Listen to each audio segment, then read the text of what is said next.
Physical as यानी हमारी real as जो हर साल चेंज होती रहती है, उसके बारे में तो सभी को पता होता है और कुछ लोगों को देखकर उनकी फिजिकल एज का अंदाजा भी लगाया जा सकता है। लेकिन क्या आपको पता है आपकी एक मेंटल एज भी होती है जो काफी टाइम बाद बदलती है या फिर कभी नहीं बदलती। मेंटल एज इस बात को शो करती है कि आप मेंटली, इमोशनली और साइकोलॉजिकली किस एज ग्रुप में आते हो। ये जरूरी नहीं होता कि हमारी मेंटल एज और हमारी फिजिकल एज सेम हो। सपोज आपकी एज 20 साल है तो ये जरूरी नहीं है कि आपकी मेंटल एज भी 20 साल ही हो सकता है आपकी मेंटल एज 14-15 साल हो, या ये भी हो सकता है कि आपकी मेंटल एज 30 या 40 साल हो। आपने अपने आसपास देखा भी होगा कुछ एडल्ट जिनकी मेंटल एज बच्चों जैसी होती है और कुछ बच्चे जो अपनी एज से ज्यादा सोच लेते हैं और काफी ज्यादा सिंसियर होते हैं। अपनी मेंटल एज पता होना सेल्फ अवेयर होने का एक साइन है। अगर आप भी अपनी मेंटल एज जानना चाहते हैं तो पेपर पेन लेकर रेडी हो जाइए क्विज के लिए। तो चलिए अब ये क्विज शुरू कर देते हैं, वरना नीचे कमेंट्स आना शुरू हो जाएंगे कि test start from 2 minute 1 second, thanks me later वगैरह वगैरह।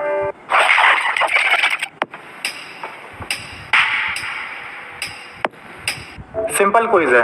10 क्वेश्चन आपकी स्क्रीन पर आएंगे जिसके 3 ऑप्शंस A, B, C आपको दिए जाएंगे। आपको सोच समझकर खुद को सिचुएशन में रखकर कोई भी एक ऑप्शन सेलेक्ट कर लेना है। तो चलिए इस टेस्ट को स्टार्ट करते हैं। क्वेश्चन नंबर 10, कोई गलती हो जाने पर आप यूजुअली क्या करते हो? ऑप्शन A, अपनी गलती मानकर उसे ठीक करने की कोशिश। ऑप्शन B, जानने की कोशिश करते हैं कि ये गलती क्यों हुई। ऑप्शन C, गलती के बारे में सोचकर हंसते हैं और फिर किसी की मदद से काम करते हैं जिससे वो गलती रिपीट ना हो। क्वेश्चन नंबर 9, जब कोई फ्रेंड आपके वेकेशन प्लान को लास्ट मिनट पर कैंसिल कर देता है तब आप क्या करते हो? ऑप्शन A, उसे बोलोगे कोई बात नहीं होता है और अपना टाइम स्पेंड करने के लिए कुछ और काम करोगे। ऑप्शन B, इस प्लान के बारे में सोचकर बुरा फील करते रहोगे। या ऑप्शन C, किसी दूसरे दिन का प्लान बनाकर उसके साथ एंजॉय करने के बारे में सोचोगे। क्वेश्चन नंबर 8, आपका कोई दोस्त आपसे नाराज हो तो आप नॉर्मली कैसे रिएक्ट करोगे? ऑप्शन A, उन्हें थोड़ा फ्री टाइम, थोड़ा स्पेस दोगे, उसके बाद अपनी बात उनसे शेयर करोगे या फिर उनसे बात करने की कोशिश करोगे। ऑप्शन B, उसी वक्त सब कुछ नॉर्मल करने की कोशिश करना शुरू कर दोगे। या ऑप्शन C, उन्हें तब तक जोक सुनाओगे जब तक सब नॉर्मल ना हो जाए। क्वेश्चन नंबर 7, अगर आप किसी कॉन्टेस्ट में बहुत सारे पैसे जीत जाते हो तो सबसे पहले क्या करोगे? ऑप्शन A, जो भी आपकी बेसिक जरूरत है उन्हें पूरा करके बाकी के सारे पैसे बैंक अकाउंट में डिपॉजिट कर दोगे। ऑप्शन B, वेकेशंस पे जाओगे, सारे ड्रीम प्लेस विजिट करोगे। या ऑप्शन C, जो भी एक्सपेंसिव गैजेट या एसेसरीज आप खरीदना चाहते थे वो सब खरीदोगे।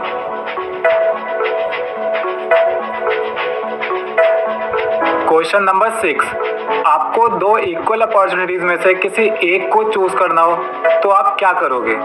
ऑप्शन A, अपने पास्ट एक्सपीरियंस के बारे में सोचेंगे जिससे आप एक फैक्ट बेस्ड डिसीजन ले पाओ।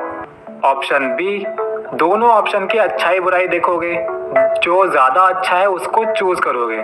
या ऑप्शन C, किसी दूसरे से सजेशन लोगे और जो वो कहेगा वही सेलेक्ट कर लोगे। क्वेश्चन नंबर 5, स्कूल या ऑफिस में आपके डिसीजन से डिसएग्री होने पर आप क्या करोगे? ऑप्शन A, आराम से डिस्कस करोगे और जहां कंप्रोमाइज करना होगा वहां कर लोगे। ऑप्शन B, किसी सीनियर या टीचर से एडवाइस लोगे।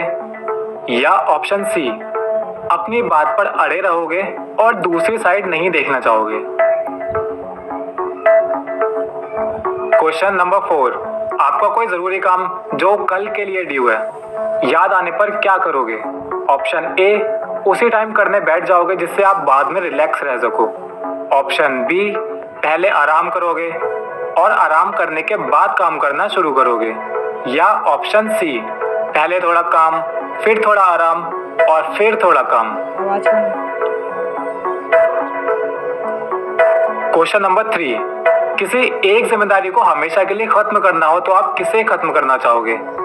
Option A, paying bills. Option B, doing laundry. Option C, picking up after yourself. Question number 2, जब कोई आपको कॉम्प्लीमेंट देता है तब आप यूजुअली कैसे रिएक्ट करते हो? ऑप्शन ए, कॉम्प्लीमेंट एक्सेप्ट करके उन्हें भी रिटर्न में एक कॉम्प्लीमेंट देते हो। ऑप्शन बी, कॉम्प्लीमेंट एक्सेप्ट करके थैंक्स बोल देते हो। या ऑप्शन सी, कॉम्प्लीमेंट एक्सेप्ट नहीं करते ये बोलते हुए कि आप इसे डिजर्व नहीं करते।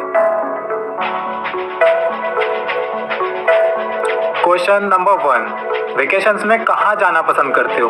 Option A, museum. Option B, amusement park with family. या option C, beach with friends. So ये हो गए हमारे 10 क्वेश्चन।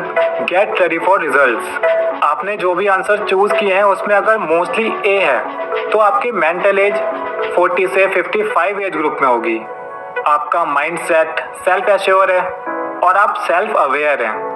आप हर बात के बारे में डीपली और मैच्योर वे में सोचते हो। और अगर आपके आंसर में मोस्टली बी ऑप्शन चूज किया है तो आपकी मेंटल एज ग्रुप 20 से 40 के बीच में आती है।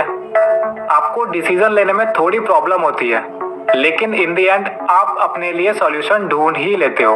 आपके सोचने का तरीका काफी हद तक मैच्योर है और आप प्रैक्टिकली सोचने में बिलीव रखते हो।